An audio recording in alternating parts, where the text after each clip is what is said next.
Hi friends, இன்றைக்கான previous year கொஷின்ஸான செக்ஷனில் 15 கேள்விகள் பார்க்க போகிறோம். இது எல்லாமே நியூ சிலபஸ் டாபிக்ஸ் கவர் ஆகிற மாதிரியான கொஷின்ஸ் தான் கொடுத்துட்டு வரேன். ஃபஸ்ட் கொஷின் பாருங்கள். வேர் சொல்லை தேர்வு செய்க. மலர் வீட்டுக்கு சென்றாள். இதில் வேர் சொல் சென்றாள்ன்றதுக்கான வேர் சொல் பார்த்திங்கன்னா செல். எப்பயுமே வேர் சொல் வந்து ஒரு கட்டளை பொருளில் இருக்கும். சென்ற, செல்ல இது ரெண்டுமே பெயரெச்சங்கள். சென்றுன்றது வினையெச்சம். ஸோ இதோடைய வேர்ச்சொல் பார்த்திங்கன்னா செல்.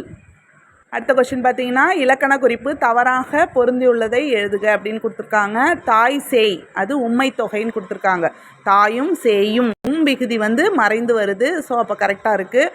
முறுக்கு மீசை வந்தார்.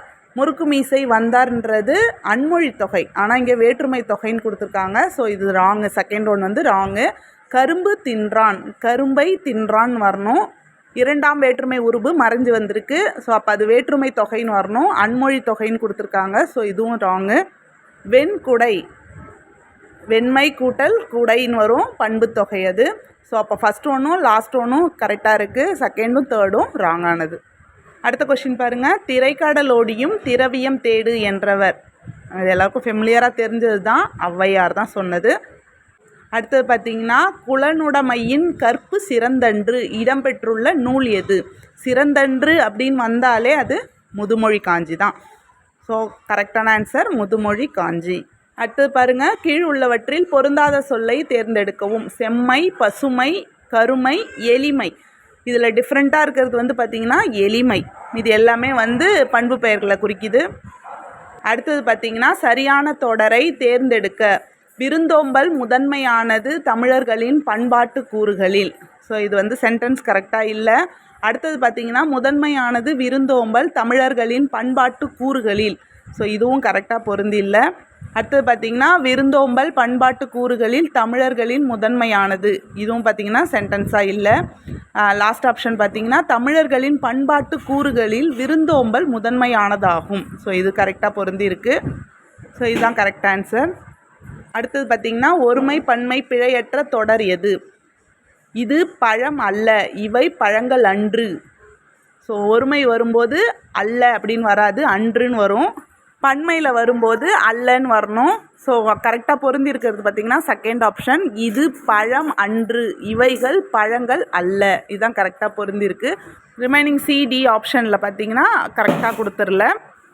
அடுத்த கொஸ்டின் பாருங்கள். பொருத்தமான பொருளை தேர்வு செய்து எழுதுக. குளவி, குழவி.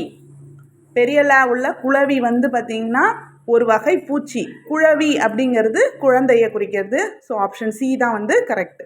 அடுத்த கொஸ்டின் பார்த்திங்கன்னா கூற்று காரணம் சரியா தவறா.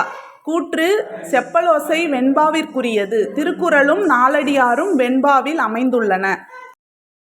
காரணம் பார்த்திங்கன்னா இருவர் உரையாடுவது போன்ற ஓசை செப்பலோசை. கூற்று காரணம் ரெண்டுமே வந்து சரியாக தான் கொடுத்துருக்காங்க. ஆப்ஷன் சி தான் கரெக்டு. அடுத்த கொஸ்டின் பாருங்கள். பொருத்தமான காலம் அமைத்தல். சரியான காலத்தை தேர்ந்தெடு. அங்கு வருவீர்கள். ப்ராக்கெட்டில் பார்த்தீங்கன்னா எதிர்காலம் கொடுத்துருக்காங்க. வருவீர்கள்ன்றது எதிர்காலத்தை குறிக்கிறது. ஸோ அது கரெக்டாக இருக்குது. ரிமைனிங் ஆப்ஷன்ஸ் பார்த்திங்கன்னா அங்கு வந்தீர்கள். வந்தீர்கள்ன்றது இறந்த காலத்தை குறிக்கக்கூடியது. ஆப்ஷன் பார்த்திங்கன்னா அங்கு வருவீர்கள். இதுவும் வந்து எதிர்காலத்தை குறிக்கிறது, ஆனால் இறந்த காலம்னு கொடுத்துருக்காங்க. டி ஆப்ஷனில் அங்கு வருவீர்கள் எதிர்காலத்தை வர்றதுக்கு நிகழ்காலம்னு கொடுத்துருக்காங்க. ஸோ கரெக்டாக கொடுத்துருக்கிறது ஏ ஆப்ஷன், அங்கு வருவீர்கள் எதிர்காலம். பின்வருவனவற்றில் பேச்சு வழக்கு அல்லாத தொடரை கண்டறிக. சரியாக சொன்னாய். இதுவே கரெக்டாக இருக்குது, பார்த்தோன்னே கண்டுபிடிச்சிடலாம். அடுத்தது பார்த்திங்கன்னா ரைட்டாக சொன்னேன், அதுவும் கிடையாது. சரியாக சொன்னேன், சரியாக சொன்னேன், இதெல்லாம் வந்து பேச்சு வழக்கு. பேச்சு வழக்கு அல்லாத தொடர் வந்து பார்த்திங்கன்னா சரியாக சொன்னாய்ன்றது தான் கரெக்ட். அடுத்த கொஸ்டின் பாருங்கள். இரு பொருள் தருக. தாரணி. தாரணினா வையம், உலகம். சி ஆப்ஷன் தான் கரெக்டு. அடுத்தது பார்த்திங்கன்னா சொற்களை இணைத்து புதிய சொல் உருவாக்கல். பாரதிதாசனின் சிறந்த படைப்பு குடும்ப விளக்கு. குடும்ப மணின்னு வராது, குடும்ப மேகலை, குடும்ப பொன் அதெல்லாம் வராது. குடும்ப விளக்குன்றது தான் பாரதிதாசன் எழுதின சிறந்த படைப்பு. அடுத்த கொஸ்டின் பார்த்திங்கன்னா விட்டு விட்டு இலக்கண குறிப்பு வரைக. அடுக்கு தொடர். இரட்டை கிழவிக்கும் அடுக்கு தொடருக்கும் நிறைய பேருக்கு கன்ஃபியூஷன் இருக்கும். இரட்டை கிழவி பிரித்திங்கன்னா பொருள் வராது. அடுக்கு தொடரில் ஒரு வேர்டை வந்து பிரிச்சிங்கன்னா பொருள் இருக்கும். ஸோ அப்போ விட்டு விட்டுன்றது அடுக்கு தொடர். அடுத்தது பார்த்திங்கன்னா செரு என்பதன் பொருள். செருனா வயல். செருக்கு கிடையாது, சேரு கிடையாது, சோறு கிடையாது. செருனா வயல். அடுத்த கொஷின் பாருங்கள். பைங்கூழ் பிரித்து எழுதுக. பைங்கூழை பிரிக்கும்போது பசுமை கூட்டல் கூழ் அப்படின்னு வரும். பை கூட்டல் கூழும் வராது, பைம் கூட்டல் கூழுன்றதும் வராது. அவ்வளோதான் ஃப்ரெண்ட்ஸ், இன்றைக்கான 15 கொஷின்ஸ். வீடியோவில் பார்க்கலாம். தேங்க்யூ.